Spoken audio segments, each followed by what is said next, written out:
როგორი ამერის პასუხი ვერეს დევნილთა პრეტენზიებზე რას აკეთებს დედაქალაქის ხელისუფლება, რომ დახმარება იყოს ადეკვატური და სამართლიანი, რა ეტაპზეა სამთავრობო კომისიის მუშაობა და რას გააკეთებს მერია მცირე ბიზნესისათვის, რომელიც სტიქიის ზონაში დაზარალდა. ამ და სხვა მნიშვნელოვან თემებზე ჩვენს სტუმართან დავით ნარმანიასთან ერთად განვაგრძობთ საუბარს. ბატონ დავით, საღამოშვიდობისა, დიდი მადლობა, რომ პასუხობთ მაესტროს შეკითხვებზე. საღამოშვიდობისა, მოგესალმებით, ვიესალმებით ტელემაყურებლებს. ბატონ დავით, თქვენ ალბათ უყურებდით ჩვენს რეპორტაჟს, სადაც მაესტროზე ერთი წუთი გამოიყენა სტიქიის დროს დაღუპულის ძმა მლაშა გაბიტაშვილმა. ის უარს ამბობს 10,000 ლარზე, რასაც თქვენ მას სთავაზობთ და გთხოვთ, რომ 12 წლის განმავლობაში იმ ოდენობის ხელფასი გადაუხადოთ დაღუპულის ოჯახს, რასაც მისი გარდაცვლილის ძმა გამოემუშავებდა. აი, რა პასუხი გექნებათ მსგავს შემოთავაზებაზე, შესაძლოა ანალოგიური მოთხოვნით თქვენ სხვა დაზარალებულებმაც მოგმართონ, გისმენთ?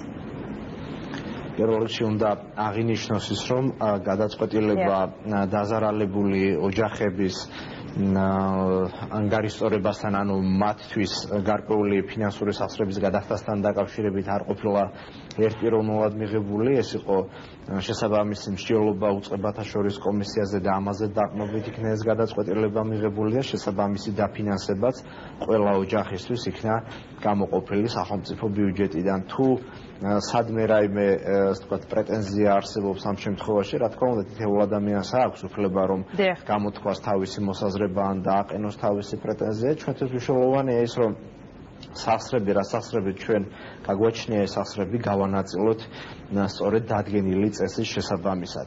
ამიტომაც იქნა მიღებული გადაწყვეტილება იმის თაობაზე, რომ ოჯახები, რომლებსაც დაეკარგათ ოჯახის წევრები, მათთვის სარიტუალო მომსახურება მთლიანად თავის თავზე აეღო თბილისის მერიას, ხოლო ამ ოჯახებს თითოეულს დავხმარებოდით 10,000 ლარის ოდენობით.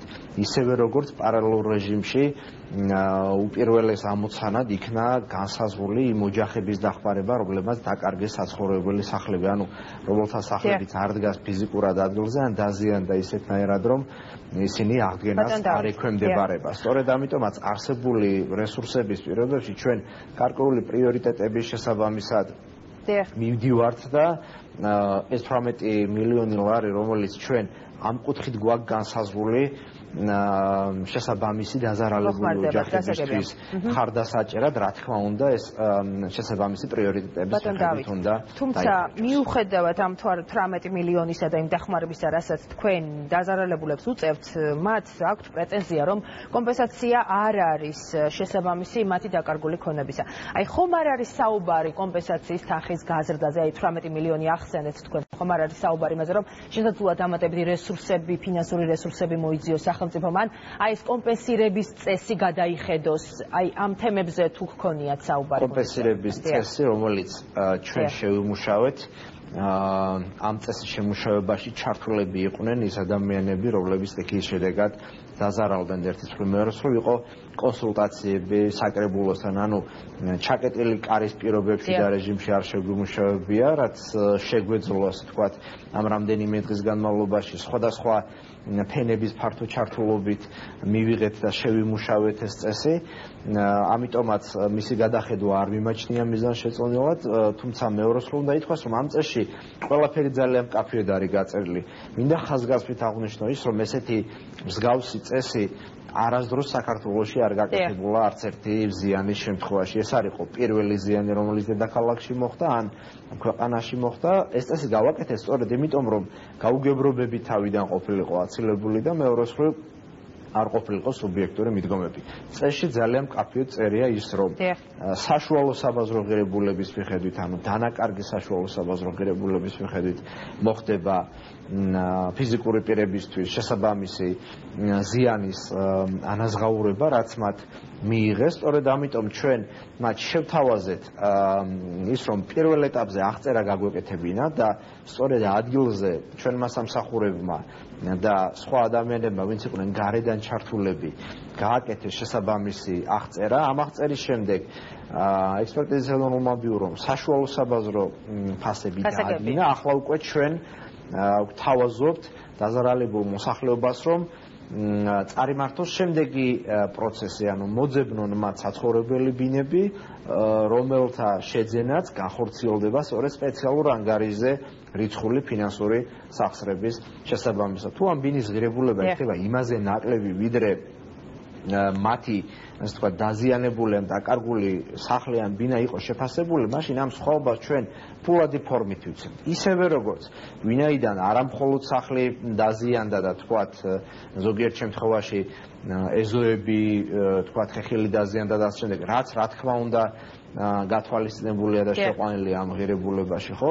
ამის გარდა ვინაიდან საოჯახო ტექნიკა, სხვა საშუალებები დაკარგეს ამ ადამიანებმა, ჩვენ პირდაპირ წესში ჩავწერეთ ის, რომ მათ აუნაზღაურდებათ 10500 ლარამდე, ოღონდ აქ სულადობის მიხედვით არის, რა თქმა უნდა, გაანგარიშება შესაბამისი, ასე ვთქვათ, ზიანი და ანუ საოჯახო ტექნიკის შესაძენადაც მიეცემათ დამატებითი დაფინანსება. ბატონ დავით, აი მინდა უბრალოდ დავაზუსტო, რიგითი მოქალაქეების მიერ გაღებული შემოწირულობები დასახმარებლად აი ამ დაზარალებული ადამიანების შედის თუ არა ეს თანხები 18 მილიონში?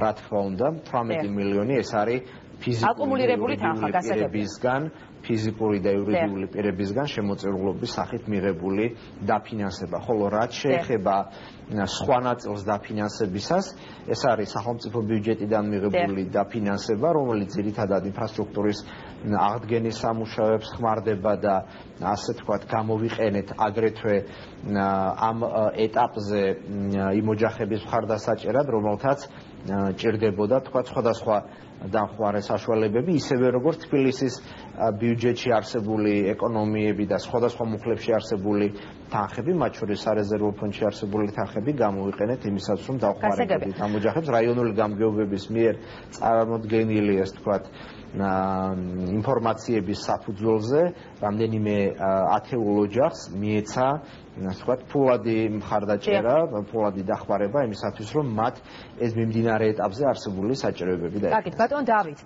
იყო საუბარი იმაზე, რომ პირველ ეტაპზე უნდა დაეხმაროს სახელმწიფო დაღუპული, სტიქის დროს დაღუპული ადამიანების ოჯახებს და უსახლკარო დარჩენილებს. ეს იყო პირველი ეტაპი, თუმცა მეორე ეტაპზე განიხილავდით, ანუ ფიქრობდით, რომ განგეხილათ დაზიანებული, დაზარალებული ავტომანქანების ფლობელების კომპენსირების საკითხი. აი რა ეტაპზეა ეს თუ განიხილება საერთოდ თქვენს მიერ და ასევე საინტერესო მცირე ბიზნესისთვის რას გააკეთებს მერია. ესეც არის მნიშვნელოვანი საკითხი, რომელიც დარწმუნებულად ბევრ ადამიანს აინტერესებს. გისმენთ. ჩვენს ხელთ არსებული რესურსები, რომელზეც მე ვსაუბრობ ამ ეტაპზე, საშუალოდ, ასე ვთქვათ, ფარავს იმ ზიანს, რაც მიადგათ ფიზიკურ პირებს, ანუ დაზიანებული სახლკარის და შესაბამის, ასე ვთქვათ, ფულადი დამატებითი ავტომობილის მფლობელებისთვის თუ არის გასაცემლების, ასე ვთქვათ, ასანაზღაურებლად არის საჭირო, ამიტომაც ჯერჯერობით ავტომობილები, ანუ დაზიანებული ავტომობილების ანაზღაურების საკითხი არ იხილება. რაც შეეხება კონკრეტულად მცირე და საშუალო ბიზნესის მხარდაჭერასთან დაკავშირებულ საკითხს, ამაზე, ასე ვთქვათ, მათ მიერ მიღებული ზიანის ჩამოწერასთან დაკავშირებული საკითხები, ისევე როგორც ცალკეული ფინანსური შეღავათები იქნა განხილული პრემიერ-მინისტრთან არსებულ უწყებათა შორის საქმეს და დაევალა ფინანსთა სამინისტროს, რომ შეიმუშაოს მათთვის შეღავათებთან დაკავშირებული საკითხები. გასაგებია და მოდით გითხარით ბატონ დავით, რა ეშველება ვერეს, რა ეტაპზეა სამთავრობო კომისიის მუშაობა, რომელსაც უნდა მიიღო კონკრეტული გადაწყვეტილებები ამ მიმართულებით და როგორია თქვენი მოსაზრება, მაგალითად აი გიგლა აგულაშვილი აცხადებდა, მისი ინიციატივა იყო, რომ ვერეს ხეობაში საერთოდ არაფერი არ უნდა აშენდესო. ჩვენს მიერ შესაბამისი საკონსულტაციო კომპანიის მოკვლევის საფუძველზე აღებული იქნა ნიშნული, რომლის ქვემოთაც, ანუ ამ იზოჰიფსის ქვემოთ მშენებლობის ნებართვის გაცემა მომავალში არ მოხდება. ანუ ეს იქნება ტერიტორია, რომელიც პოტენციურად, ასე ვთქვათ, სარისკო ტერიტორიად მიიჩნევა და იქ განაშენიანება გასაგებია, ანუ მშენებლობა აიგზავნება ამ ტერიტორიაზე. გადაწყვეტილება მიღებულია.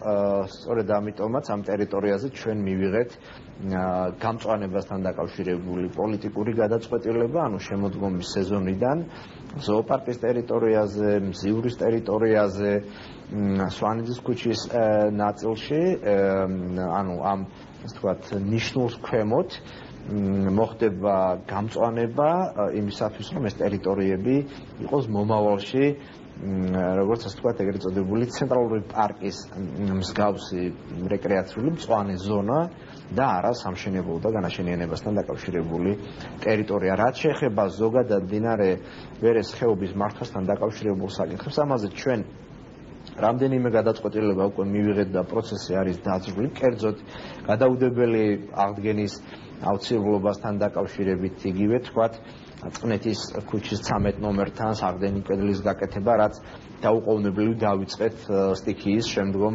დღეებში, ისევე როგორც ცალკეულ ნაწილებზე აღდგენილი კედლების უწყობასთან დაკავშირებული და გამაგრებასთან დაკავშირებული სამუშაოები არის დაწყებული. შესაბამისად, გარემოსდაცვის სამინისტროსთან კონსულტაციების საფუძველზე ადრეული შეტყობინების სისტემის შესყიდვა არის დაწყებული და ჩამოვა ეს სისტემა, რათა დამონტაჟდეს და თქვათ მდინარის შესაძლო მომავალში ადიდების შემთხვევაში დროულად მიიღოს შესაბამისმა სამსახურებმა სიგნალი, ისევე როგორც ვფიქრობთ და გვაქვს ძირითადი კონცეპტუალური ჩარჩო მომზადებული გრძელვადიანად მდინარე ვერეს უსაფრთხოოდ მართვასთან დაკავშირებით. კარგით. ბატონ დავით, მინდა გადავიდეთ ბაღებში არსებულ პრობლემაზე, რეგისტრაციას გულისხმობ, გაუმართავ სისტემაზე საუბრობენ ბავშვების მშობლები, ისინი ვერ ახერხებენ ბავშვების რეგისტრაციას. თუ ხართ საქმის კურსში ამ პრობლემასთან დაკავშირებით და რატომ ვერ მოახერხეს მშობლებმა ბავშვების რეგისტრაცია?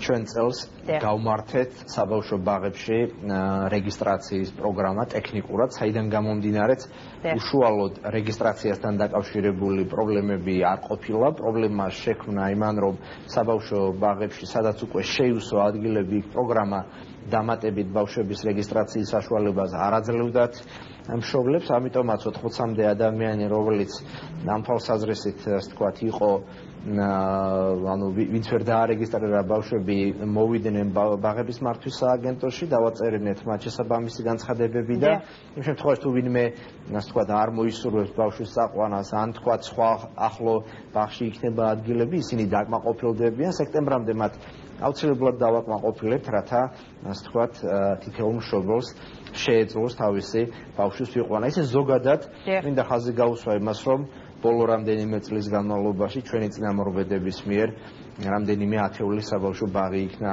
დახურული, ამან შექმნა დეფიციტი.